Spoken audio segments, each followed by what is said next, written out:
shopping mall. So it's a mall which was built about 25 years ago, and it has about 200 shops, many restaurants, cafes, cinema, supermarket. It's always very busy, very crowded, mostly also during the weekends. And it's also easily accessible. You have public bus stop here, there is metro station nearby from here. You can come by taxi, Uber, or by your own car. On your right hand side you can see Ministry of Transport, and you will see Dusit Doha Hotel, which is just a few steps away from the city center shopping mall.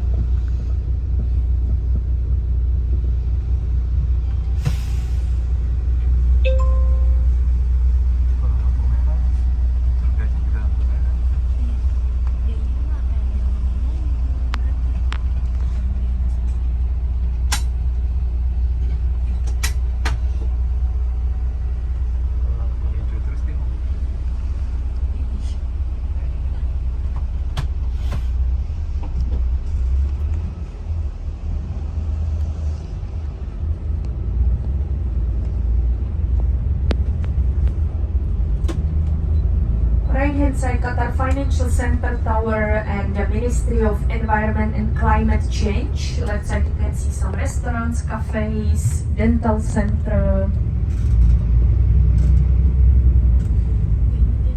And the towers of Marriott. You can see also 2 towers of Marriott Hotel, and you will see Pullman Hotels and Resorts, and the Gate Mall. This is the second shopping mall you can find once you are in the city center.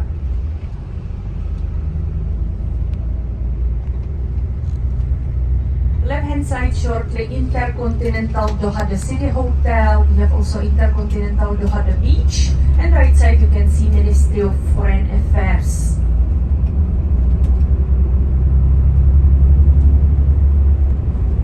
Right side you will see Qatar Chemical Company, Qatar Fund for Development. Left side you can see Qatar Central Bank Tower.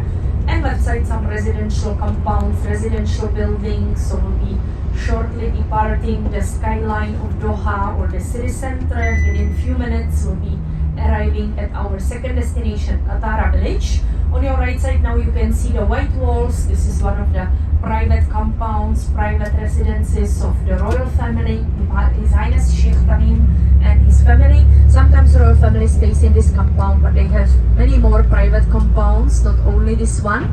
They have several villas inside. One of the villa is called Diana, as Princess Diana of Wales was visiting Qatar in 1980s.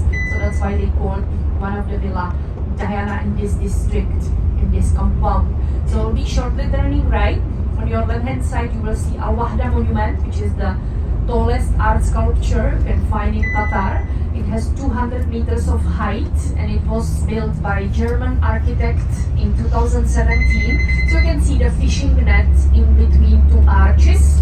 Fishing net marks the past of the state of Qatar whenever they were mainly depending on fishing and barrel diving. So they were using the traditional boats, which we have seen at the Corniche, the dhow boats, dhow sails.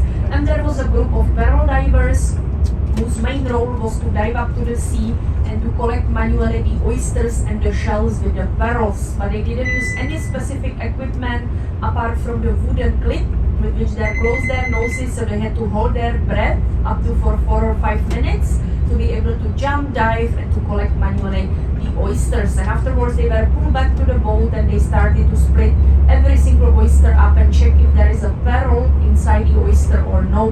Because not every oyster had a barrel inside, so it was quite hard to find the barrels. And afterwards they used to trade them, they used to sell the barrels. So this type of industry was held in Qatar approximately till 1929, till the discovery of a cultural or artificial barrel, which came from the Japanese jeweler Mr. Mikimoto.